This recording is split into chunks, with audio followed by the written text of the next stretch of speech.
बात तो आप सबको मालूम, आज यहाँ हमारे आने का मकसद भी आप सबको मालूम। ये जो चुनाव हो रहा है, उपचुनाव, खाली एक जींद का नुमाइंदा चुनने के लिए नहीं हो रहा है।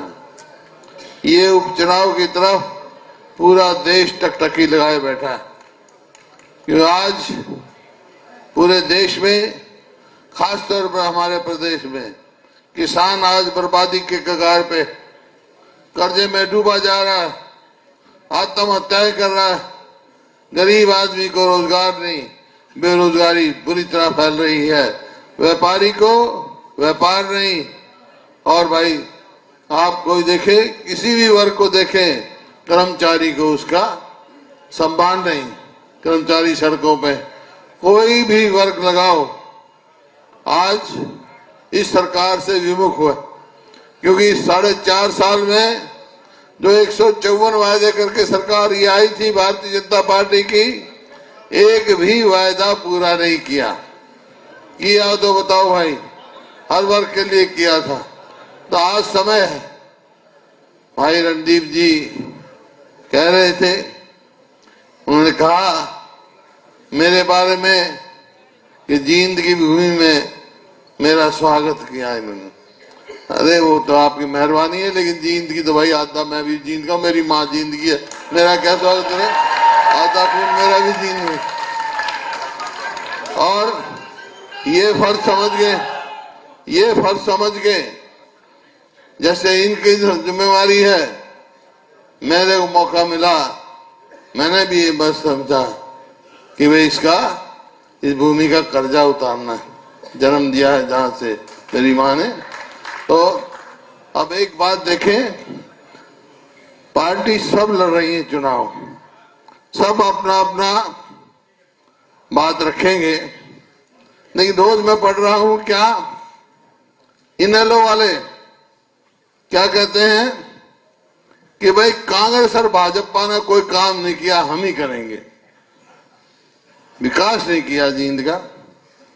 फिर जब भाजपा वाले कहते हैं, वो कहते हैं कि कांग्रेस ने और इनेलो ने कोई विकास नहीं किया जींद का, हम करेंगे।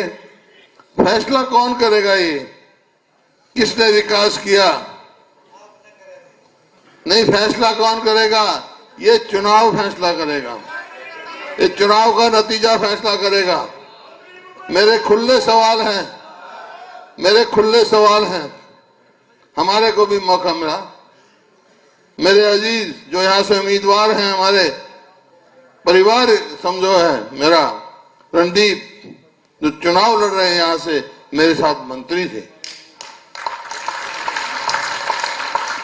तो यहाँ यूनिवर्सिटी का चाहे मामला हो, यूनिवर्सिटी बनाई, रीजनल सेंटर बनाया, महिला कॉलेज बनाया, बाईपास बनाया, आप कितने ही काम गिन सकते हैं। स्टेडियम, हरियाणा का सबसे बढ़िया स्टेडियम बनाया, सिटी पार्क बनाया, यहाँ घूमने की जगह नहीं थी, हर सुविधा देने की कोशिश की। और सड़कें, सड़कों का रेलवे लाइन गोहाना से यहाँ मिलाई, सोनीपत और जींद वाया गोहाना, सड़कें जो आज सड़क चलेगी कहां से? कोटपुतली से चलेगी और पंजाब के बॉर्डर तक जाएगी। नेशनल हाईवे किसने बनाई भाई? 4 लेन बाईपास। और केवल जींद नहीं, जुलाना में कॉलेज किसने बनाया? महाराज मंडी किसने बनाई? नरवाना में ये रणदीप जी वहां से थे। पॉलिटेक्निक किसने बनाया? राजीव गांधी के नाम का। उचाना में मंडी किसने बनाई? मिनी सेक्रेटरिएट किसने बनाया? रेस्ट हाउस किसने बनाया? सफीदों में महिला कॉलेज किसने खोला? जिनका कोई देखो। और हर गांव में हजारों करोड़ का काम अगर नहीं हुआ तो बताओ। और मेरा सवाल इस बात का नहीं, हमारा फर्ज था। मेरा सवाल इनसे है जो ये सवाल कर रहे हैं, विपक्षी पार्टियां। इनेलो वाले 6 साल उनकी सरकार रही, एक काम बता दे जींद में क्या हो, कोई भी कोई एक काम क्या? 4.5 साल से ये यहाँ पर सरकार है, यहाँ पर सरकार है भारतीय जनता पार्टी की। एक भी काम कोई बड़ा, हमारा काम भी अधूरा छोड़ा हुआ है। वो हमारे अलावा कोई एक काम किया हो तो बताओ। और भाई क्या विधायक 2009 में तो हमारा यहाँ विधायक नहीं था जींद में, जब यहाँ यूनिवर्सिटी बनी विधायक हमारी पार्टी का नहीं था, फिर भी ये काम हुए क्योंकि हम रणदीप ने और हमने इस भूमि का कर्जा उतारना है भाई, कर्ज हमारे सिर पे।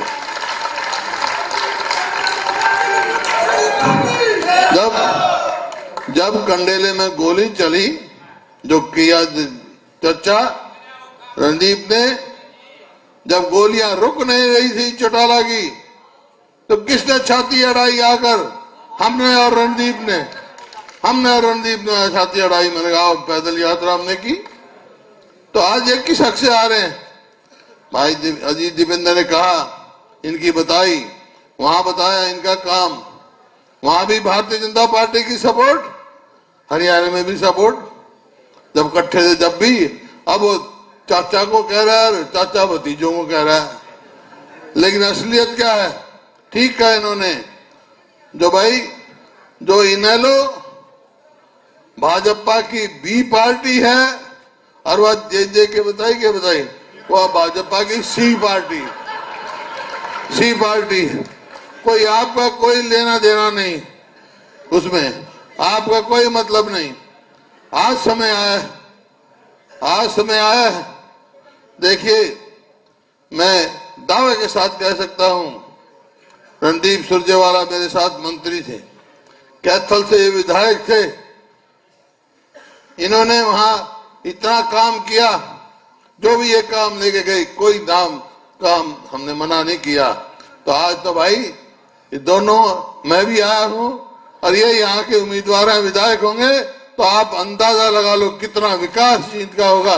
जींद में एक नया इतिहास लिखा जाएगा, विकास का नया इतिहास। अगर विकास का लिखना है तो भाई मैं एक ही बात कहता हूं, जितनी ज्यादा वोटों से आप इसको जिताओगे उतना ही ज्यादा आपका विकास होगा, इसमें कोई दो राय नहीं। आज समय इस बात का नहीं है, सोचने का समय नहीं है। यहाँ की वोट, जींद के उपचुनाव का नतीजा कांग्रेस पार्टी के लिए, राहुल गांधी के लिए और देश के लिए और प्रदेश के लिए अहम जरूरी है। पूरे ये बात बिल्कुल मैं सहमत हूं रणदीप सुरजेवाला जी से।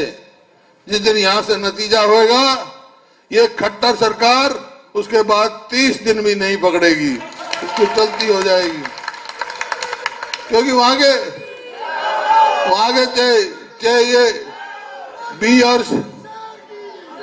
बी और सी टीम है, उनके विधायक भी, नेता तो मिले हुए हैं, लेकिन बहुत सारे विधायक अंदर ही अंदर हमारे से बात कर रहे हैं कि किसी तरह ये जीतो और हमारे को मौका मिले। ये तो जाते रहेंगे 30 दिन में।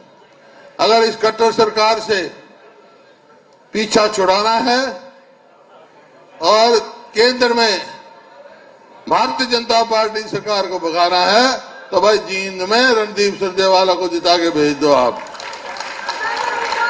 मैं आया हूं, मैंने मैंने जो है रणदीप को ये कहा है, भाई जितनी भी जहां भी मेरी जिम्मेवारी लगाएगा, जितने कामों का प्रोग्राम बनाएगा मैं जाऊंगा, तो चिंता नहीं। और जिस प्रकार से आपने अपने कैथल में काम किया, मेरा ये सहयोग आशीर्वाद है, आपको सहयोग है, उससे ज्यादा जींद में काम करके दिखाएगा। ये बहुत बहुत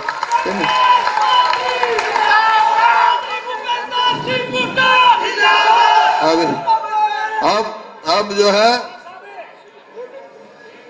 अब जो बात है वो चुनाव देखो आपका ऐसी ताकतों से है जो झूठा प्रचारक पार्टी है।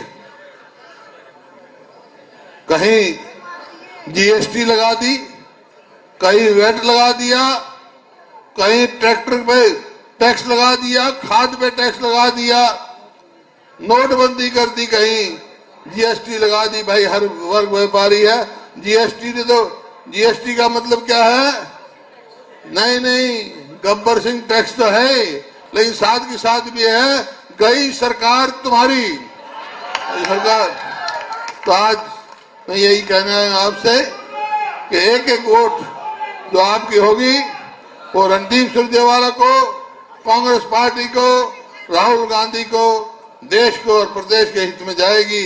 इन्हीं शब्दों के साथ आपका बहुत देर से इंतजार किया, आपका बहुत बहुत धन्यवाद। जय हिंद।